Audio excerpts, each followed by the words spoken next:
All Oh, we right, are good live. morning. We are live. Good morning, good afternoon, good evening, depending on where or when you're watching this Facebook Live. This is the voice on the face of Dr. Tolu Olabintan, CEO, founder, Living Spring Family Medical Center here in the good city of Mansfield, Texas, where we believe in helping our patients live long and well because we believe the quality of life is just as important as the quantity of life. I'm very excited to have on today the one and the only Dr. Katrice Brooks. Yay, thank you for Hey, coming. hey. And Dr. Thank you Katrice for Brooks, having me. oh, my pleasure. We will be talking about how to eat to beat disease. And we'll be talking with the awesome Dr. Katrice Brooks, who is a family physician and also a lifestyle medicine specialist as well. So without further ado, oh, by the way, if you're watching this live, hashtag live. If you're watching this on replay, hashtag replay so I can shout you out later. Okay. So without further ado, Dr. Brooks, kindly introduce yourself. Who are you and what do you do? Thank you so much for having me, Dr. Tolu. I'm so excited to be here and to share with your audience. So, I'm Dr. Katrice Brooks. I am the founder of Quench Fitness and Spa. It is a direct primary care in Milwaukee, Wisconsin, serving the Milwaukee land and also the Illinois Chicagoland area. I am a board certified family and lifestyle medicine doctor. I have over 10 years of experience as an attending, and I got frustrated with kind of corporate medicine, and I left to create my own practice. And also about 4 years ago, I actually also kind of got frustrated with being a pill pusher, and I got certified in lifestyle medicine. So I have a passion for helping people get off their medicine. In my clinic, what I value is the relationship with the patient. So we spend time with patients. I listen to them, assess their needs, and get them the care that they deserve. Awesome. I like how you said that you transitioned, you got tired of also being a pill pusher. I know that's something we're trained to do as physicians to prescribe Yeah. medications, but there's a balance to that. And you pursued a better certification so you can better serve your patients. I love that. Now, you already touched on it a little bit, but what was the breaking point for you as far as the transition to lifestyle medicine? Like, was there a story behind that? What happened? Oh, Right. yeah, I'm trying to think if there was one particular story. It was, about 2, 3 years of family medicine. I realized, I prescribe a lot of medicine. So I prescribe a lot of medicine and I bring patients back to monitor the medicines. So it was Right. the cycle of that, right? Like I gave you something, now I gotta check your liver and your kidney Never. enzymes to make sure that it's working. And I also had a lot of patients very frustrated that they were on medicines. They didn't even Hmm. want to come see me because they felt like they were just gonna get more meds.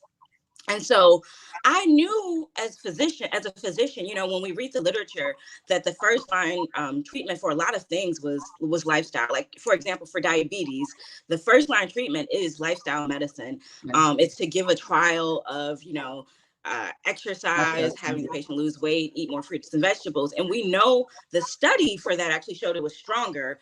But I was just, I felt lots and lots of medicine. And personally, I don't love medicine. Medicine is a tool that we all need. Not we Right. all need, but medicine is a tool as physicians we need. That, as a because we work with so many patients, and Right. um Right. we want to use the right tool for the right patient. I'm trying to decide if there was a breaking point. No, initially it was kind of just a CME. Like, it was like, I think there's something more out here Mhm. Mhm. for my patients, and I wanted to be healthier, and I wanted my patients to be healthier. So initially I just took a plant nutrition CME. Mhm. And after I took the CME and I heard all the lectures about really how powerful lifestyle medicine is, how powerful eating and diet is for multiple diseases, not just the ones like diabetes, I was like, oh, maybe I'll do more of that. And so then after that, I decided to get trained in lifestyle medicine. Awesome. But And I do have go ahead. No, go you go. ahead. No, no, you go ahead. You go ahead. You do Okay, have. great. I do have successes after I got trained, or even before then. Like, so we think of sometimes of lifestyle medicine as this separate thing, but it's something that Incorporated. we do throughout everything, right? With Mhm. every patient, there is kind of a lifestyle component, or even most diseases, there is also the lifestyle component. So there was things that I was doing in my practice already that was very congruent and in line with lifestyle medicine. When people come in and they want to lose weight, or again, they just don't want to be on their medications for diabetes or high blood pressure. The tools that we're using are lifestyle medicine. And I have been doing that before. It was Right. just nice to get some formalized training to say, okay, those things that you thought were right, they're right. Do more of them. Here's a little bit more of how to coach people to actually do this stuff. But the Oh, that's cool. knowledge of what I was Mm. doing, as physicians, we have it, and we probably tell it to our patients already, but it's the, actively doing it and doing the coaching to actually implement it. I agree with you. And that's a good segue to our next question because sometimes it's the how, the delivery, right? But, here's a hiccup I tend to see a lot with my patients. And I think with just being a human being, food is a very important part of life.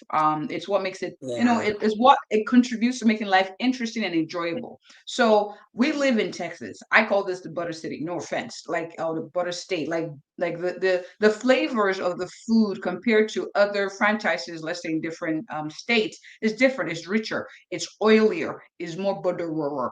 Okay. So how do you sell your patients on eating healthy, even with this fact that, like, look, this is how, when we hang out, this is how we eat. Like, what are Yeah. you doing, doc? How do you sell this to your patients? This is a super good question. So I live in Wisconsin, which is the cheese state, right? So same thing. When I talk about eliminating animal products, and I'm like, that includes cheese and butter, no one wants to hear that. Mhm. So the selling is a big question. So one, we have to start with the why. Why do we want a lifestyle change at all, right? So what is it that we're trying to change and why we're trying to change it? So usually when I have a patient in front of me, they have somehow come to a health crisis of some sort, right? Their blood pressure is uncontrolled, their diabetes is uncontrolled, or they want to get off all their medicines. They found that they're on some pills and they don't like taking pills. They didn't imagine they would be adults taking pills. So one is a clear why and having a reason.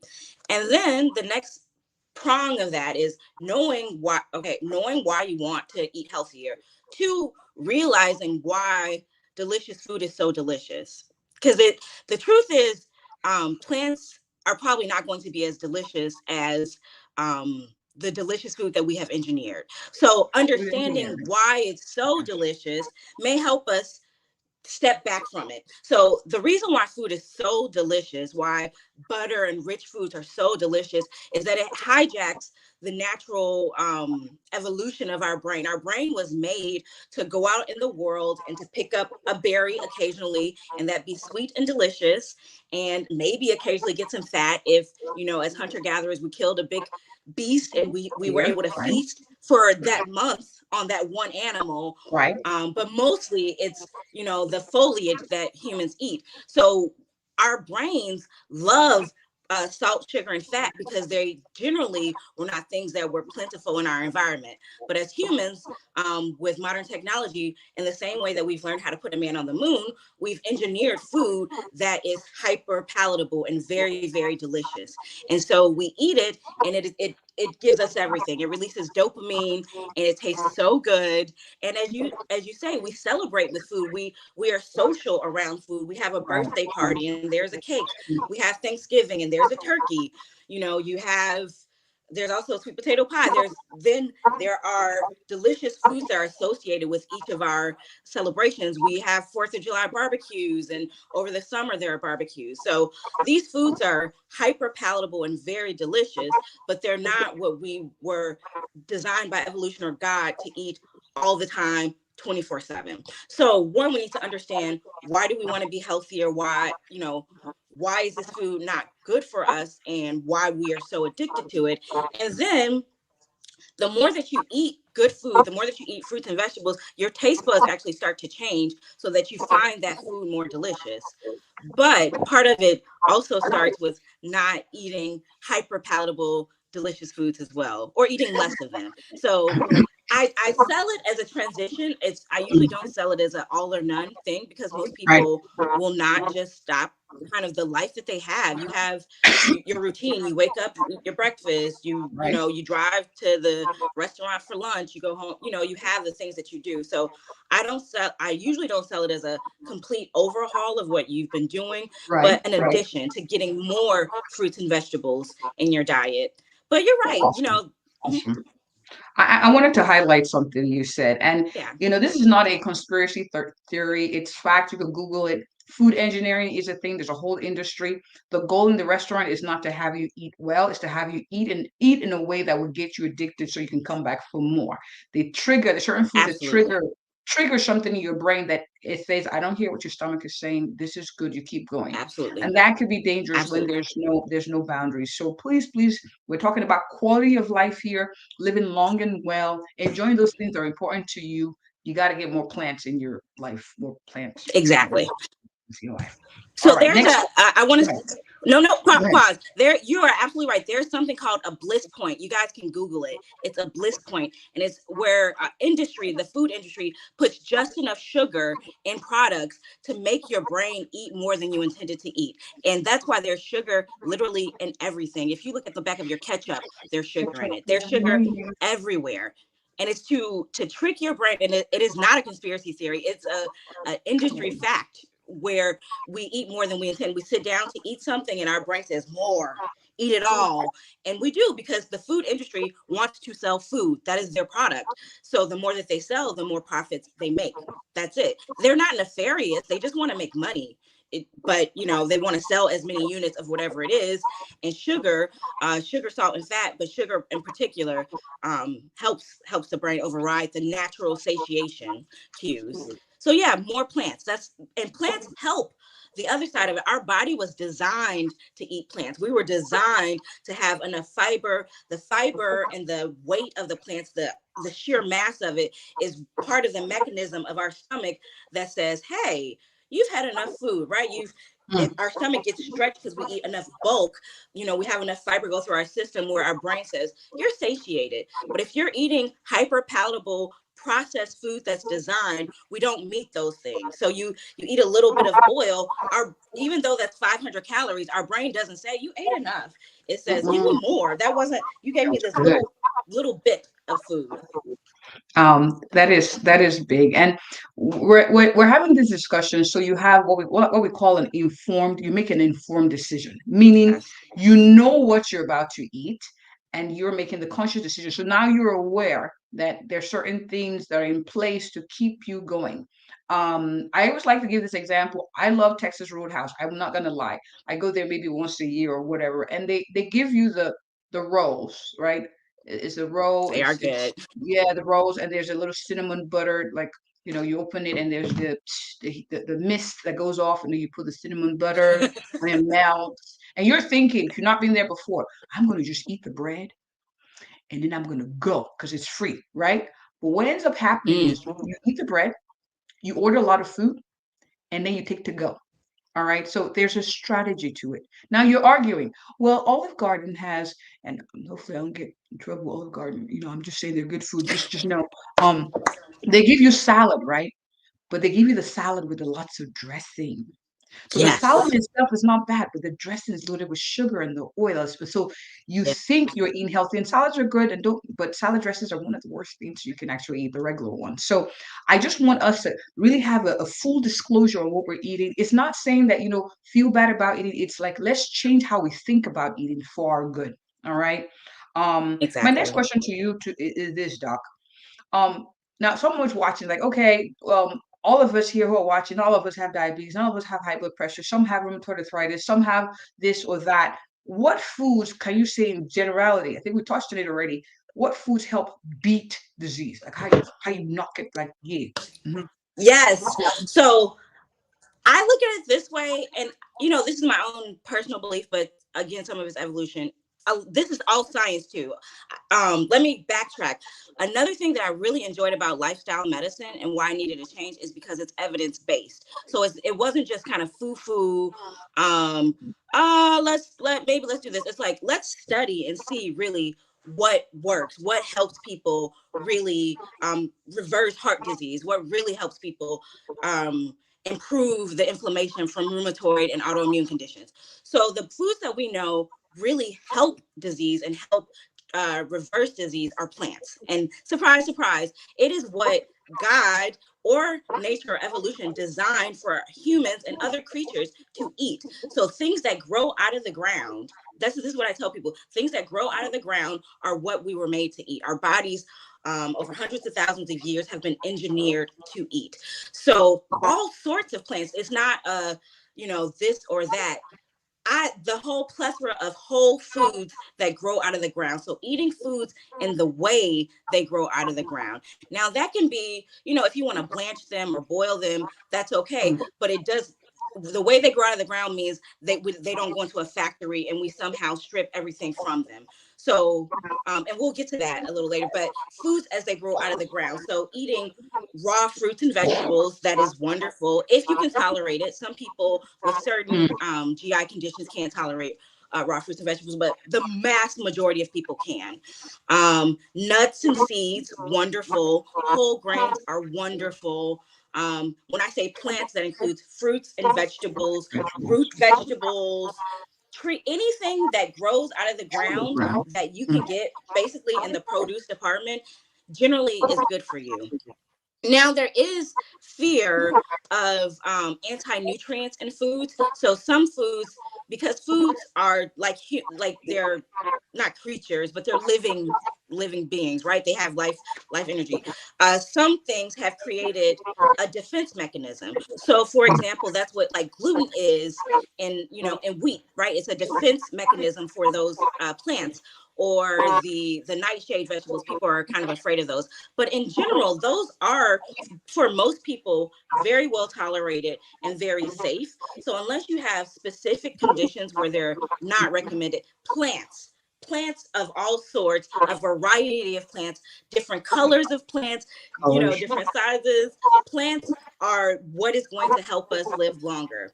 For example, we know that when rice is a whole grain, it is actually preventative of diabetes, versus when rice is processed, it actually promotes diabetes. So Yes. blueberries, fruit, that's another thing. Berries are amazing. I'm sure that you've talked about it. They're powerhouse Yes. fruits. They are full of antioxidants and vitamins and minerals.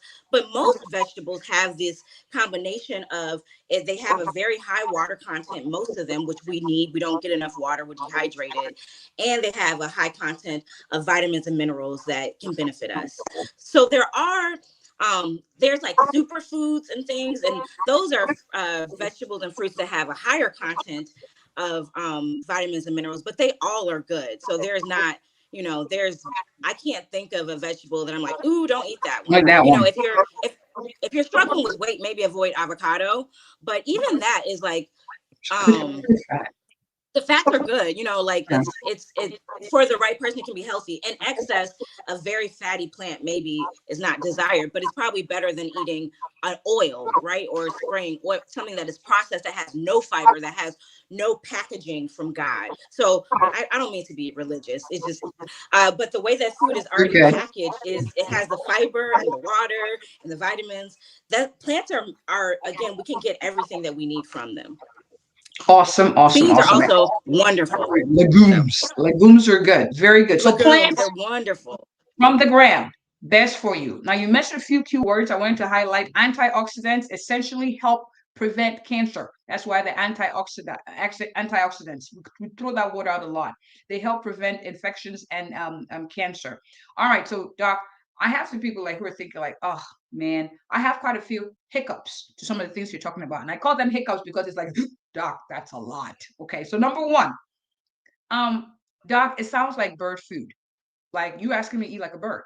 I'm not trying to do that. What would you say to that? So one is changing your mind or changing your concept around bird food versus real healthy food, or not, or hearty food. One, the biggest animals on the planet eat plants, like they are elephants and Wow. other animals. Their main diet is plants. So it's not that in order to be big and strong we have to eat other animals. That is Wow. not true. There's actually an awesome documentary for people who think that, called Game Changers. It's kind of about athletes and a plant-based diet and how that can sustain you. um but I do get that eating more fruits and vegetables, some people think of as bird food, or they think, oh, to be vegan or eat plant-based, I have to eat a salad. It's always just salads. One, culturally, we tend to already have lots of fruits and vegetables in our diet already. So when I'm trying to convince people to eat more fruits and vegetables, I say, well, I want you to think about what your grandparents ate before, they got I don't want to say assimilated, but before they became part of the overall American culture, also before there was lots of money. So before we had lots of money to be able to afford meat and cheese with every meal, we had, we ate greens and okra and beans, and these are the bulk of our meals were Mhm. these starches and vegetables. But then with more money, we just started adding more meat. So you culturally, we can eat a lot of foods that we're very familiar with already that we don't think of as bird food. um, and then it's a continuum. So eating more fruits and vegetables is not an end all of, it's not you eat it or you don't eat it. You just want Mhm. to add more to what More. you're eating. So one, if you don't want to change what you're eating, I would just say add fruits and vegetables, add at least 5 servings of plants a day at least. But if you're trying to convert that, and we know that unfortunately meats can be inflammatory and we want to reduce them. If you're trying to go in that direction, eating more plants, like I said, you can eat what you've already eaten, culturally what we've already eaten, and adding more plants to it. There are the franken foods, the meat alternatives. I don't love them. They generally are not super tasty for me because I like good food. Like you said, I want something that tastes good, and I don't want to fake myself out about it tasting good. But they're good transition foods if you are trying to move in that direction. So if you don't want to eat beef anymore, or hamburgers, there's like the impossible meats, and but those aren't super healthy either. So I want to say something about that as well. We want to eat plants in the way that they grow out of the ground. We Mm. can also process plants so that they look nothing like what they are. For Right. example, Oreos are vegan. They're plant-based, right? They have no animal products in them whatsoever. Does that mean an Oreo is healthy? Absolutely not. We know that something that's packaged, that's black and, that has artificial Color. color Yeah. and sugar is not healthy. But that's because those plants have been processed. We took sugarcane, a plant that if we ate sugarcane, it's probably pretty healthy. It has fiber, it's hard to chew. We Right. couldn't eat that much, but we took sugarcane and made sugar. We took a oil, because Oreos have some oil product, and made that. So when we process plants, then they become something that's not recognizable either. Right. So those processed franken foods are not necessarily super healthy either. So again, foods as they come out of the ground, but start with eating stuff you already eat. For breakfast, we already eat oatmeal, right? Instead of putting milk and butter on it, put some berries. This is something that we're already comfortable with, right? We already Mm. eat, say, peanut butter sandwiches. Make it a peanut butter and banana sandwich. Peanut butters are peanuts that's ground, and banana is a fruit, right? And a whole grain bread. So eat that for lunch. That's something that we're already used to doing. For dinner, we tend to eat like a meat and a vegetable and a starch. Make the plate half vegetables, right? Just eat the stuff that you're already eating. Just eat more plants of it. Soon, if you keep eating plants, your taste buds will change, and you'll enjoy plants, and so you'll enjoy eating them. But my concept of what meals are changed when I became more plant based, and so I became kind of more satisfied. Where for lunch, instead of having to have, I love Chick-fil-A. It's a problem. It's cracking there. But instead of having to have it, it was like, let me eat some peppers and cucumbers and these vegetables. And over time that was enough, but initially it's hard because the foods are hyper palatable. So keep eating it, it'll change your perspective, and start by eating things you already eat and just switch it and make it healthier. If you're already eating white rice, switch that to brown rice. Now you're eating a whole food, plant, rather than something that's processed. Awesome, awesome. You gave a lot of gems. You just threw it out there real quick. So more plants. The whole state, more More plants, add plants. more plants on there. Um, and the truth is, it's not just a question of having beautiful labs, like, oh, your A1C is down if you're diabetic or your cholesterol is better. You actually feel better. So when my patients come back, Yes. they've lost weight, they're eating better, I say, okay, real quick, let's reflect. How do you feel? And they're like, yeah, you're right, doc. I sleep better. I don't feel as draggy. Even my wife's like, oh, wow. I said, I want you to remember that so that for when the next temptation comes, you're able to you remember that and make better better decisions about what you put to your body. Okay, so the last Absolutely. hiccup I was going to say is this, and this is a big one. Clean eating is work and expensive, doc. I'm happy you keep talking about that. You can maybe do that because you're a doctor, but it's work and it's expensive. What would you say to that hiccup? I love this question. So there are resources online. There, I think Kaiser has something like eating plant-based diet on a budget. I always bring that up for patients. But when you look at your grocery bill, the biggest portion of that bill is meats and cheeses. Actually, it's not the plants. We think oh, if we go to, because we think, oh, I have to go to Whole Foods to start my life over. And you go to Whole Foods and it's a $200 bill. You can get organic food from Aldi, right? Like we can get plants, and plants are not the bulk of, again, the bill. It is really the meats that are the big thing. That's true. Ways to make it cheaper: you can eat canned vegetables. We found that those are just as good. Not canned fruit. Canned fruit has sugar in it or syrup, so I'm not advocating canned fruit. But canned vegetables, they store forever, so once you invest, you just, it's your time to eat it. Frozen fruit and frozen vegetables are just as good. They're actually maybe better because they're frozen at the peak of freshness. So when you thaw them, they're going to still be good. Again, the fresh fruits and vegetables, when you look at that, it's our mind that it has to be expensive, but it really is not. Really is it? Beans, Mhm. dried beans are pennies, right? When Dave Ramsey, right, he talks about rice and beans, the rice and beans budget, in order to save money, because the money comes from going to fast food, right? Fast food is what's expensive, and that's full of cheese, oil, meats. So eating healthy is not really that expensive. It's the perception of it. But you may have to move from a fast cooking method to a slower cooking method where you prepare the food before, or the alternative to preparing food. Because the other thing I hear is, I don't have time to eat healthy, right? I just got to Mhm. go to the restaurant, Yeah. Grab or my food. you got to cook the beans, I got to cook the food. I can't do that.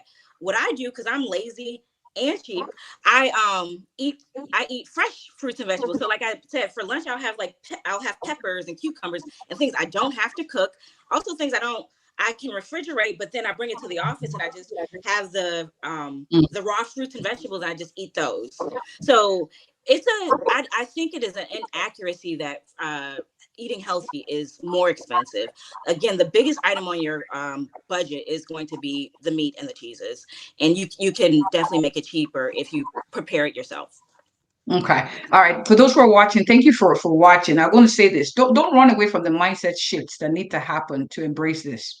Number one, your mind always, whenever there's a contemplation for something to change or something different, then your mind's like, oh, Yeah. it's probably expensive. No. You're gonna, but now we're breaking it down and saying that no, it's not actually. When you actually look at your receipt, you notice actually more the meats, the foods are not as healthy, that are actually more expensive. And you can eat fresh fruits like without having to cook them. So I have a slice of pineapple, Yes. I have a tangerine in my, because I know they're bringing lunch today, and I always bring my buffer, so that way I'm not tempted Yeah. to eat what I'm not supposed to, because I know how I feel. You know how you feel when you eat wrong. Um, Yeah. and I have a comment here. Thank you so much, Miss Cindy, for joining. She said, great information. Food prep helps so much, and doing it on a Sunday, it takes some time, but it's ready for the week. So an hour or two, just batch it. Have your little zip Yep. lock bags that you just grab and go. Do that for the kids. Do that for yourself as well. We want to make our kids eat healthy. We need to do the same thing as well. The other thing I was going to say is buy the fruit for the week, the fruit veggie that's on sale for the week. That's a way also you can save on Yeah, budget. that's a great tip. Man, Doc, this has been And I awesome. I'm think gonna. having a buffer, Mhm. I think your No, go buffer ahead. is a great idea, because food is so tempting, right? And so you get to work and there's the cake and the cookies and the treats, and we brought a Donut. pizza. Don't you want to try it? And all of that stuff. And we might have the best intentions, but if we don't have our own backup plan, it's going to fall through. So if we get to work hungry, or we get somewhere hungry, we're going to choose the easiest thing that our brain says, that, eat that. That works. So, but if we have the fruit with us, it's like, you know what? I'm going to eat this first, and then I'll see how I feel, you know? Awesome, awesome, awesome. We're gonna have to do this again. It's already 8 o'clock Central Yeah, Time, and there's still a lot to talk about. But a people are lot. I wondering. agree. This People went are so wondering. fast. I know. Oh my God. It's like it's 7:59. So people are wondering, I where can know. I where can I get this doc? She's awesome. She's amazing. Where can people find you, doc? Where can people find you? Great. Thank you. So I'm here on Facebook. So if you guys see me on the live, I think Dr. Tolu tagged me. So I'm on Facebook. I have a Be Better Show on Facebook. I'm active on Instagram. I believe it's Katrice Brooks MD on Instagram. I'm very active on my TikTok, but that's more like skin things. So if you want to know how to eat for your skin and things for your skin, I'm on TikTok is Dr. Katrice Brooks MD, I think. So on my TikTok, Instagram, on YouTube, all the socials. Honestly, if you put in my first last name and MD, Katrice Brooks MD, you can find me on all the socials. If you want to reach out to me directly, my email is hello@katricebrooksmd.com. I welcome any questions you have. And yeah, I'm with Dr. Tolu, so I'll be back. She's wonderful. Thank you for Awesome, having me. awesome. This was awesome. So what I'm going to do at the end of the live, I'm going to post your information on there so people know how to connect with you as a speaker, as a Perfect. clinician, and to ask Thank questions. you. So thank you, thank you, thank you so much for coming. Big shout out to those who Thank are you. watching. Thank you. That's a wrap. And if you or anyone you know is looking for an awesome, a thorough, and passionate family physician in the Mansfield, Texas area, I am she. Have a good one, You are. guys. You Bye. are. Thank you.